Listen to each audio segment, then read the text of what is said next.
Welcome back. योभन्दा पहिलो भिडियोमा मैले तपाईहरुलाई डिफरेन्ट लिनियर लेआउटमा कन्ट्रोलहरु कसरी एड गर्ने भन्ने देखाएको थिएँ भने यो भिडियो ट्युटोरियलमा म यो कन्ट्रोलमा क्लिक गर्दाखेरि एउटा पपअप मेसेज जसलाई चाहिँ हामी सिम्पली टोस्ट मेसेज भन्छौं, त्यो टोस्ट मेसेज कसरी क्रिएट गर्ने भन्ने देखाउन गइरहेको छु। यो क्रिएट गर्ने बटनको एक्सन इभेन्टमा क्लिक गर्ने दुईवटा तरिका छ। एउटा तरिका भनेको जस्तै सिम्पली चाहिँ मैले आईडी दिन्छु, जस्तै BTN PUSH BUTTO पुश भनेर मैले एउटा बटनको नाम दिए पुश।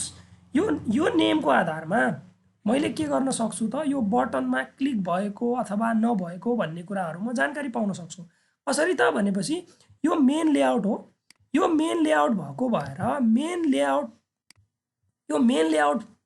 लेआउटमा जान्छु म सिम्पली यो ओके मेन लेआउटमा मैले एउटा पुश बटन राखेको छु र त्यसको नाम चाहिँ मैले BTN भनेर दिएको छु। यहाँनिर तपाईहरु हेर्न सक्नुहुन्छ BTN पुश भनेर दिएको छु र यसको रेस्पेक्टिभ लेआउट फाइल भनेको चाहिँ मेन एक्टिभिटी फाइल हो।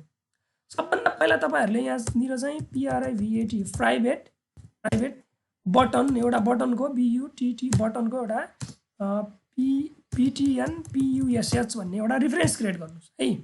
रेफरेन्स क्रिएट गरिसकेपछि यो बेस्ट प्र्याक्टिसमा लैजाँदै छु मैले।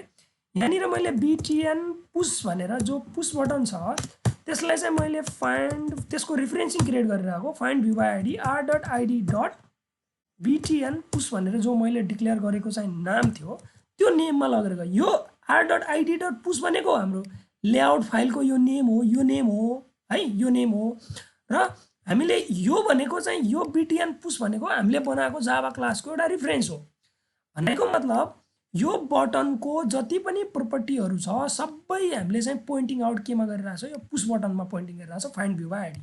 त्यसपछि हामीले के गर्न सक्छौं भने button push dot set on click listener भन्ने हुन्छ। New on click listener view dot on click लिसनरमा क्लिक गर्नुभयो भने तपाईले यसरी चाहिँ एउटा के देख्नुहुन्छ एउटा फंक्सन देख्नुहुन्छ र यसमा तपाईलाई चाहिँ एउटा सिम्पल टाइपको अलर्ट मेसेज देखाउनु पर्यो भने टोस्ट भन्ने एउटा चाहिँ क्लास छ toast.makeText।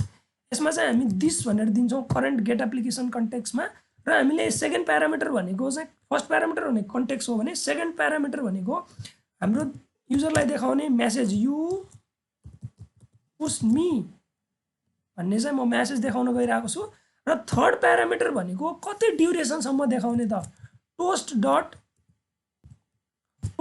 दुईटा छ, एउटा लेन्थ लङ अर्को छ लेन्थ सर्ट, लेन्थ लङ र लेन्थ सर्ट र यो लेन्थ सर्ट को भ्यालु 2 सेकेन्ड हुन्छ भने लेन्थ लङ को भ्यालु चाहिँ 3 point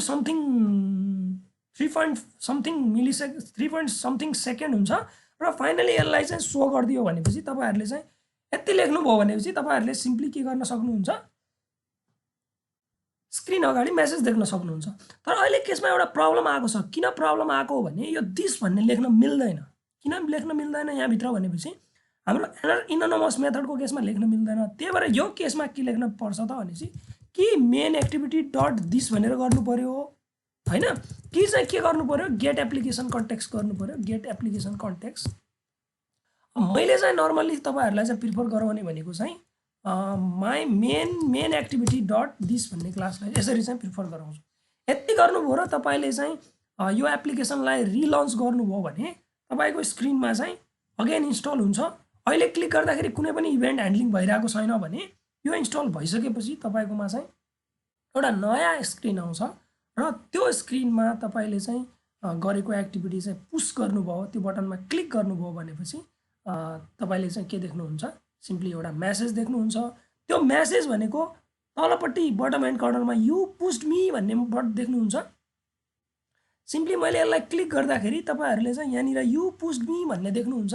यो बटनलाई क्लिक गर्दाखेरि चाहिँ के देखिएको त एउटा मेसेज देखिएको। Thank you for now. यो भन्दा नेक्स्ट भिडियोमा म तपाईहरुलाई कसरी टेक्स्ट बक्स एड गर्ने र टेक्स्ट बक्समा एड गरेको भ्यालुलाई कसरी पुश बटन क्लिक गर्दाखेरि डिस्प्ले गराउने भन्ने देखाउँछु। अहिलेको लागि यति नै, धन्यवाद।